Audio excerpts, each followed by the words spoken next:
Hi అండి అందరికి. Welcome to day 2. నిన్న అందరూ కొంచెం టఫ్గా ఫీల్ అయ్యారు అనుకుంటున్నాను. బట్ ప్రయత్నించండి, రోజు చేస్తూ ఉంటే అదే అలవాటు అవుతుంది.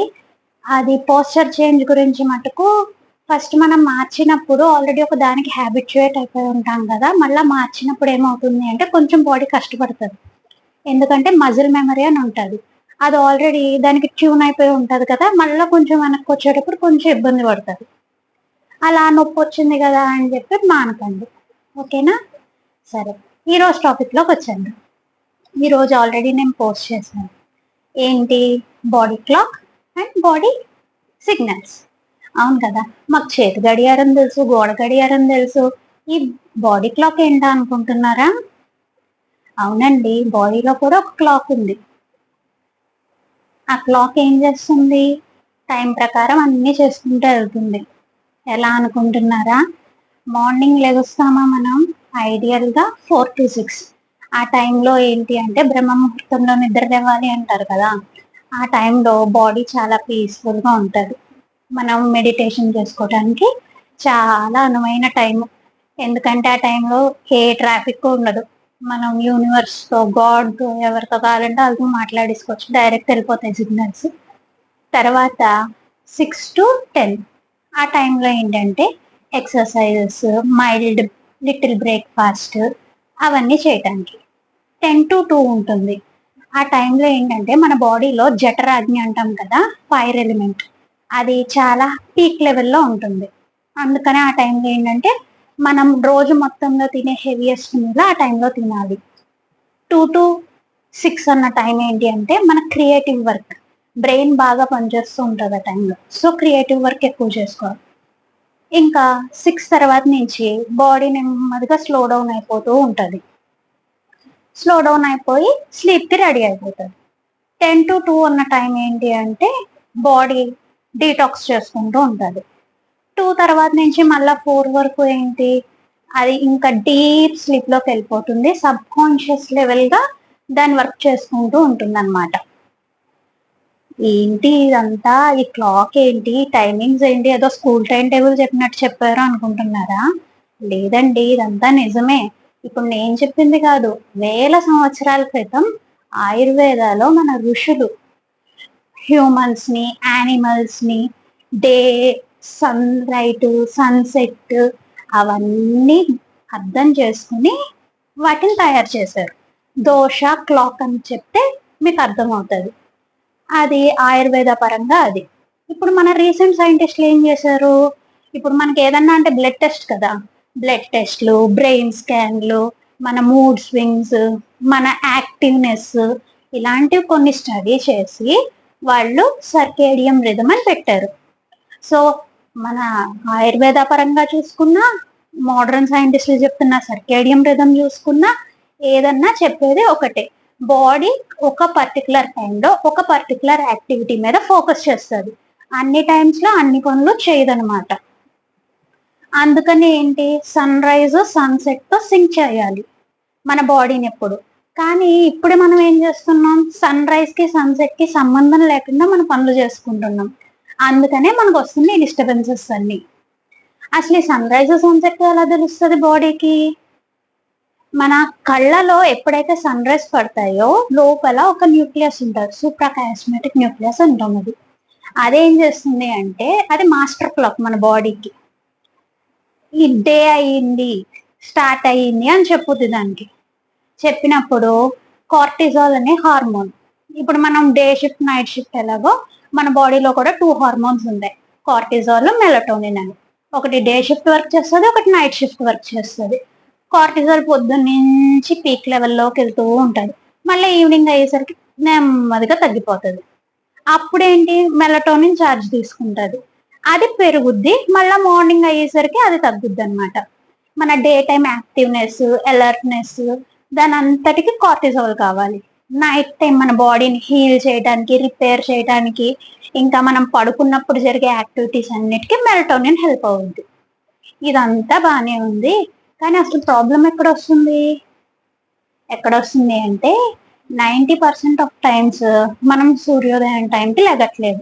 మనకి ఇదివరకు చెప్పేవారు సూర్యోదయం టైం కల్లా లెగిసి స్నానం చేసి సూర్యుడికి దండం పెట్టుకోవాలి అని. ఎందుకు? ఈ సర్కేడియన్ రిథమ్ యాక్టివేట్ చేయడానికి. మనకి సైంటిఫిక్ గా చెప్పలేదు, అందుకని మనకి నమ్మం అది, కానీ అది నిజం. ఓకేనా? సో అది ఎప్పుడైతే యాక్టివేట్ అవుతుందో ఆ డే అంతా మనకి నార్మల్ గా దానికి తగ్గట్టు జరుగుద్ది. మనం ఎప్పుడైతే మన బాడీని న్యాచురల్ సన్లైట్ కి సింక్ చేయలేదు, సింక్ చేయకుండా ఏం చేస్తున్నాము, ఆర్టిఫిషియల్ లైట్స్ అని, ఫోన్ లైట్స్ అని ఇవన్నీ చూస్తున్నాం. డేకి నైట్ కి సంబంధం లేకుండా స్క్రీన్స్ కి ఎక్స్పోజ్ అవుతున్నాం. అలా జరగటం వల్ల ఏమవుతుంది అంటే లోపల క్లాక్ డిస్టర్బ్ అవుతుంది. ఎప్పుడైతే క్లాక్ డిస్టర్బ్ అవుతుందో ముఖ్యంగా 3 రకాల డ్యామేజ్లు జరుగుతున్నాయి. మెయిన్ గా చాలా డ్యామేజ్లు జరుగుతాయి, కాకపోతే మనకి ఆబ్వియస్ గా కనిపించేవి 3. ఒకటి ఏంటి అంటే థైరాయిడ్ హార్మోన్ ఇంబ్యాలెన్స్ అవుతుంది. ఎక్కువగా బ్లూ లైట్ అంటే మనకి స్క్రీన్స్, ఫోన్ కానీ, ల్యాప్టాప్ కానీ, ట్యాబ్ కానీ, ఇలా ఏ స్క్రీన్స్ నుంచి అయినా ఎమిట్ అయ్యే లైట్ ని బ్లూ లైట్ అంటాం. ఆ బ్లూ లైట్ మన కళ్ళలో ఎక్కువ పడుతూ ఉండటం వల్ల ఫస్ట్ డ్యామేజ్ అవుతుంది థైరాయిడ్ గ్లాండ్. ఈ థైరాయిడ్ గ్లాండ్ చాలా చాలా సెన్సిటివ్, ఇంకా అది చాలా చాలా ముఖ్యమైన గ్లాండ్. మన బాడీ మెటబాలిజం అంతా గైడ్ చేసేది అదే అనమాట. ఎప్పుడైతే థైరాయిడ్ గ్లాండ్ వీక్ అయిందో ఆబ్వియస్ గా బాడీలో ఒక్కొక్కటి వీక్ అవటం స్టార్ట్ అవుతుంది. ఈ ప్రతి 10 మందిలో ఒక 8 మంది కన్నా థైరాయిడ్ కేసెస్ పెరిగిపోయాయి ఇప్పుడు. ఆ 8 మందిలో కూడా ప్రతి ఒక్కరికి క్లినికల్ గా ఉండాలని లేదు, కొంతమందికి సబ్ క్లినికల్ గా కూడా కనిపిస్తుంది.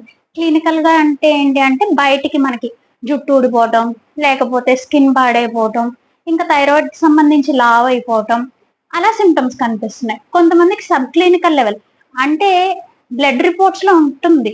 ఏదన్నా వాళ్ళు ఊరికే చేయించుకునే వాళ్ళు ఉంటారు కదా, మంత్లీ చెకప్స్, ఇయర్లీ చెకప్స్ అలా చేయించుకునే వాళ్ళు ఉంటారు కదా, అలా చెకప్స్ లో బయటపడుతుంది. వాళ్ళకి బయటకి ఏం సిమ్టమ్స్ కనిపించు. సో అలా క్లినికల్ గా సబ్ క్లినికల్ గా థైరాయిడ్ కేసెస్ అనేవి పెరుగుతున్నాయి. సో అది మనం బ్లూ లైట్ ఎక్స్పోజర్ తగ్గించుకోవడం వల్ల కొంతవరకు తగ్గించగలం ఆ థైరాయిడ్ అన్నదాన్ని. ఇంకొకటి ఎక్కడ డ్యామేజ్ జరుగుతుంది అంటే కార్టిజాల్ హార్మోన్, దాన్ని స్ట్రెస్ హార్మోన్ అంటాం. ఇప్పుడు బాడీకి సిగ్నలింగ్ ఏంటి, కార్టిజాల్ ఇప్పుడు రావాలి, మెలటోనిన్ ఇక్కడ రావాలి అని చెప్పి ఒక సిస్టమ్ ఇచ్చేసారు. మనం ఏం చేస్తున్నాం, చాలా వరకు లైట్ ఎక్స్పోజర్ ఇస్తున్నాం. బాడీ కన్ఫ్యూజ్ అయిపోతుంది. ఎలా కన్ఫ్యూజ్ అవుతుంది, అసలు ఎప్పుడు మార్నింగ్ అవుతుంది, ఎప్పుడు మధ్యాహ్నం అవుతుంది, ఎప్పుడు సాయంత్రం అవుతుంది, ఎప్పుడు ఒకే లైటింగ్ కనిపిస్తుంది నాకు, ఎప్పుడు కార్టిజాల్ రిలీజ్ చేయాలి, ఎప్పుడు మెలటోనిన్ రిలీజ్ చేయాలి, ఏంటి అని కన్ఫ్యూజ్ అయ్యి తిక్కగా చేస్తుంది. ఎప్పుడైతే అది ఆల్టర్ అయ్యిందో కార్టిజాల్ పాత్వేలోనే, అంటే కార్టిజాల్ తయారయ్యే దాంట్లోనే ఫీమేల్ హార్మోన్ ప్రొజెస్ట్రాన్ అని ఉంది, అది కూడా తయారవుద్ది సేమ్ అదే లైన్ లో. ఎప్పుడైతే కార్టిజాల్ ఆల్టర్ అవుద్దో ప్రొజెస్ట్రాన్ కూడా ఆల్టర్ అవుద్ది, రెండు ఒకే లైన్ కదా. మనకు వస్తున్న ఫీమేల్ హార్మోన్ బ్యాలెన్సెస్ అన్ని, ఇంబ్యాలెన్సెస్ అన్ని కూడా ఈ కార్టిజాల్ ఆల్టరేషన్ వల్ల కొన్ని, ఈ ప్రొజెస్ట్రాన్ రిలేటెడ్ ఇష్యూస్ అన్ని మనకి ఎప్పుడైతే కార్టిజాల్ ఆల్టర్ అవుతుందో దాని వల్ల ఆల్టర్ అవుతుంది. హార్మోనల్ ఇష్యూస్ కి చాలా చాలా కారణాలు ఉన్నాయి, ఇది వన్ ఆఫ్ ద రీజన్ అనమాట. హార్మోన్స్ గురించి డీటెయిల్ గా ఇప్పుడు డిస్కస్ చేయట్లేదు, అది సపరేట్ గా చేద్దాము, ఎందుకంటే అది చాలా చాలా పెద్ద టాపిక్. ఇప్పుడు ఈ బాడీ క్లాక్ నుంచి సింక్ అవ్వకుండా మనం బయటికి రావడం వల్ల జరిగే ఇంకొక తప్పు ఏంటో చూద్దాం. మనం ఒక సామెత చెప్పేవారు, గుర్తుందా ఎవరికైనా, పొద్దున్నే రాజులా తినాలి, మధ్యాహ్నం ఒక సగటు మనిషిలా తినాలి, రాత్రికి బికారిలా తినాలి. ఆ సామెత అందరికి గుర్తున్నే ఉంటది. మన పెద్దలు ఎందుకు చెప్పారో తెలుసా, రాత్రి అంతా ఉపవాసం చేస్తుంటాం, సో మార్నింగ్ పడేది ఫస్ట్ హెల్దీ న్యూట్రిషియస్ మీల్ పడాలి, అందుకే రాజులాగా తినాలి అంటారు. రాజులకి అంతే కదా, మంచి మంచి డిషెస్ అన్ని రాజులకు సర్వ్ చేసేవారు. సో అలాగే మనము హెల్దీగా ఫస్ట్ తినాలి అని మార్నింగ్ రాజులా తినాలి అన్నారు. మధ్యాహ్నం ఇందాక చెప్పాను కదా, డైజెస్ట్ జఠరాగ్ని చాలా హైగా ఉంటది, సో మన డేలో పెద్ద మీల్ అన్నది అప్పుడు తినాలన్నమాట. అప్పుడు మనం ఏం తిన్నా బాగా డైజెస్ట్ అవుతుంది, మన వంట పడుతుంది, ఎంత తిన్నా ఎలా తిన్నా అది వంట పడుతుంది. ఇంకా డే లాస్ట్ తినే డిన్నర్ చాలా తక్కువ, ఒక బికార్లా తినాలన్నమాట. ఎంత తక్కువ, ఎంత లైట్ గా డైజెస్ట్ అయ్యేదైతే అంత మంచిది. ఇప్పుడు నైట్ నుంచి మళ్ళీ మార్నింగ్ వరకు ఏం తినం కదా. ఇప్పుడు మనకి ఇంటర్మీడియట్ ఫాస్టింగ్ అంటున్నారు కదా, సేమ్ ఈ కాన్సెప్ట్ తోనే వచ్చింది అది. మనకి అది మన పెద్దవాళ్ళు ఎప్పుడో చెప్పారు. ఓకేనా. ఇప్పుడు ఇంటర్మీడియట్ ఫాస్టింగ్ గురించి ఇంకో విషయం చెప్దాం అనుకుంటున్నా. చాలా మంది ఒక తప్పు చేస్తున్నారు. ఏంటి అంటే నైట్ లేట్ గా తింటున్నారు, మళ్ళీ మార్నింగ్ బ్రేక్ఫాస్ట్ స్కిప్ చేసి మధ్యాహ్నానికి తింటున్నారు. అది చాలా తప్పు పద్ధతి. ఎందుకంటే ఆఫ్టర్ 6 మన డైజెస్టివ్ ఫైర్ తగ్గిపోతుంది. సో ఆ టైంలో తిన్నది మనకి డైజెషన్ అవ్వదు, డైజెషన్ ఇష్యూస్ వస్తాయి అలా చేయటం వల్ల. సో అలా ఇంటర్మీడియట్ ఫాస్టింగ్ చేసే ఉద్దేశం ఉన్న వాళ్ళు ఏంటంటే సన్సెట్ టైం కల్లా తినేయాలి. తొందరగా తినేస్తే బాడీ మీకు కావాల్సిన 12 అవర్స్ 16 అవర్స్ గ్యాప్ వస్తుంది నెక్స్ట్ డే మార్నింగ్ తినే టైంకి. సో బ్రేక్ఫాస్ట్ స్కిప్ చేయకుండా నైట్ ఎర్లీ డిన్నర్ చేయాలన్నమాట. ఇంకొకటి, బాడీ మనం పడుకునే టైంకి తిన్నది అరిగిపోయింది అనుకోండి, 10 to 2 మధ్యలో బాడీ న్యాచురల్ డీటాక్స్ జరుగుతూ ఉంటుంది. మనం ఆ టైంకి పొట్టను ఖాళీగా ఉంచితే. అదే మనం లేట్ డిన్నర్ చేసి 9కి 10కి 10 తర్వాత చేసే అలవాటు ఉన్న వాళ్ళకి ఏమవుతుంది అంటే బాడీ డైజెషన్ లోనే నిండిపోతుంది దాని వర్క్ అంతా. ఆ లోపల ఉన్న ప్రాణశక్తి అయితే డైజెషన్ చేస్తుంది, లేకపోతే డీటాక్స్ చేస్తుంది. డైజెషన్ చేసేటప్పుడు డీటాక్స్ అవ్వదు. సో ఏమవుతుంది, బాడీలో టాక్సిన్స్ పేరుకుపోతాయి. అలా క్రమేపీ రెగ్యులర్ గా అలా తినే వాళ్ళకి ఏంటంటే బాడీలో టాక్సిన్స్ లోడ్ బాగా పెరిగిపోతుంది. అప్పుడు ఏం చేస్తాం, డీటాక్స్ సెంటర్స్ చుట్టూ తిరుగుతాం. అసలు ఈ గోలంతా ఎందుకు, రాత్రి ఈవినింగ్స్ తొందరగా తినేస్తే అయిపోతుంది కదా, అప్పుడు డీటాక్స్ సెంటర్స్ చుట్టూ తిరగక్కర్లా. ఆ నార్మల్ బాడీ డీటాక్స్ మెకానిజం తో మనకి ప్రాబ్లమ్ సాల్వ్ అయిపోతుంది. ఎప్పుడు రెగ్యులర్ గా ఆ టైం ఫాలో అయిన వాళ్ళకి. ఆల్రెడీ టాక్సిన్ లోడ్ చాలా ఉన్న వాళ్ళు ఫస్ట్ డీటాక్స్ చేసుకోవాలి బాడీని. డీటాక్స్ చేసుకున్న తర్వాతనే అప్పుడు మనం ఈ ఎర్లీ డిన్నర్ వల్ల న్యాచురల్ డీటాక్స్ బాడీలో అయిపోతూ ఉంటది. ఓకేనా.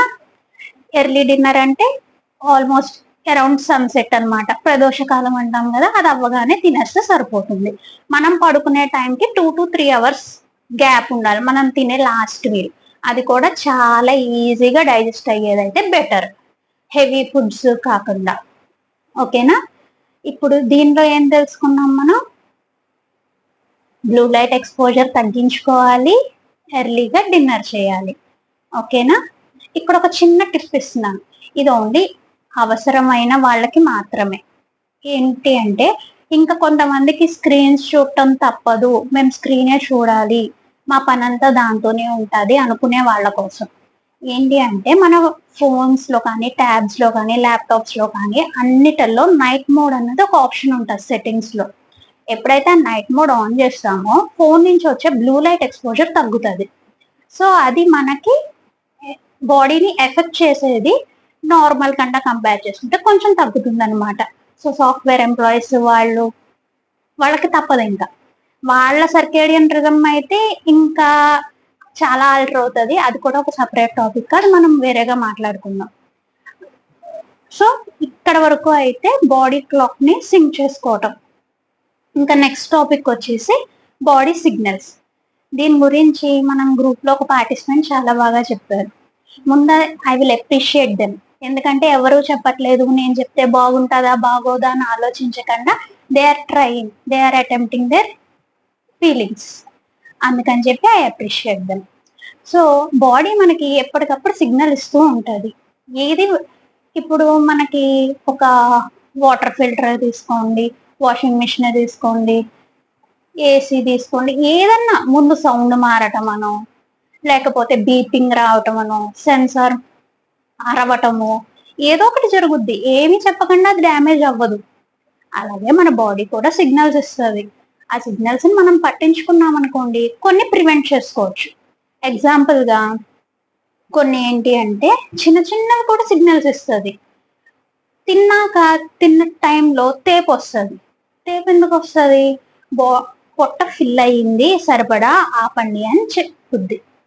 కానీ మనం ఏం చేస్తాం, దాన్ని పట్టించుకోకుండా తింటాం కొన్నిసార్లు. సో అలాంటివి అవాయిడ్ చేయాలి. అంటే దాని డైజెషన్ కెపాసిటీకి అక్కడ ఫిల్ అయిపోయింది అని చెప్పింది. సో దాని తర్వాత తింటాం అవాయిడ్ చేసుకుంటే మనకి గట్ పరంగా కొంచెం హెల్దీగా ఉంటుంది. ఇంకొకటి, కొంతమందికి తీపి తినాలి, పులుపు తినాలి, కారం తినాలి అని క్రేవింగ్స్ వస్తాయి. అవి ఏంటి అంటే బాడీలో ఉన్న న్యూట్రిషనల్ డెఫిషియన్సీస్ ని సిగ్నిఫై చేస్తారు. ఒక్కొక్కటి ఒక్కొక్క దాన్ని సిగ్నిఫై చేస్తారు. అది కూడా డీటెయిల్డ్ గా వేరే దాంట్లో తెలుసుకుందాం. ఇంకా కొంతమందికి బాగా ఆయిలీ ఫుడ్స్ తినాలనిపిస్తుంది. అదేంటి అంటే లివర్ కానీ గాల్ బ్లాడర్ కానీ ఇష్యూస్ ఉన్న వాళ్ళకి బాగా ఫ్యాట్ ఫుడ్స్ తినాలి అనిపిస్తుంది. కొంతమందికి అస్తమానం హెడేక్ వస్తుంది. అలాంటి వాళ్ళు వాటర్ ఇంటెక్ తెలుసుకోవాలి. బాగా డిహైడ్రేట్ అయిపోతున్న వాటర్ సరిగ్గా తీసుకోకపోయినా హెడేక్స్ వస్తూ ఉంటాయి. ఇంకా కొంతమందికి నెక్ అండ్ షోల్డర్ స్టిఫ్నెస్ వస్తూ ఉంటుంది. అదేంటి అంటే బాగా బాడీలో స్ట్రెస్ లెవెల్స్ ఎక్కువ ఉంటే అది వస్తుంది. ఓకేనా? ఇలా లిస్ట్ చాలా పెద్దదే ఉంది. మనం ఏం చేద్దాము అంటే జస్ట్ మన బాడీని కాన్షియస్ గా గమనిద్దాం. నిన్న చెప్పాం కదా ఇన్నర్ కాన్షియస్నెస్. అలా బాడీ ఇచ్చే సిగ్నల్స్ ని గమనిద్దాం. గమనించినప్పుడు ఏ సిగ్నల్ దేన్ని సిగ్నిఫై చేస్తుంది అని తెలుసుకుందాం. ఇంకొకటి, ఎప్పుడన్నా ఏదన్నా ఇబ్బంది వచ్చినప్పుడు పరిగెత్తుకుంటూ వెళ్ళి మెడిసిన్స్ వేసుకునే దానికన్నా ఒకసారి ఆగి గమనించండి. ఏదన్నా నేను ఈ మధ్య లైఫ్ స్టైల్ మోడిఫికేషన్ చేసేనా, దానివల్ల ఇది ఏమన్నా అవుతుందా అని. సో అక్కడ ఏదైనా ఆన్సర్ వచ్చింది అనుకోండి, అది మార్చుకుంటే సరిపోతుంది. ఓకేనా? ఇంకా కొంతమంది బాగా పొట్టొబ్బరం వస్తుంది తిన్న వెంటనే. అయితే ఫాస్ట్ గా తింటాం, సరిగ్గా నమలకపోవటం, ఆ రెండిటి వల్ల పొట్టొబ్బరం వస్తుంది. లేకపోతే ఏదైనా పడని ఫుడ్ తిన్నా. ఓకేనా? ఈ రోజు నుంచి ఏంటి రోజు take home messages? Blue light exposure తగ్గించుకుంటాము, ఎర్లీగా డిన్నర్ తింటాము, బాడీ ఇచ్చే సిగ్నల్స్ ని గమనిద్దాం. ఓకేనా? రేపటి థీమ్ లో మళ్ళా కలుద్దాం. బాయ్.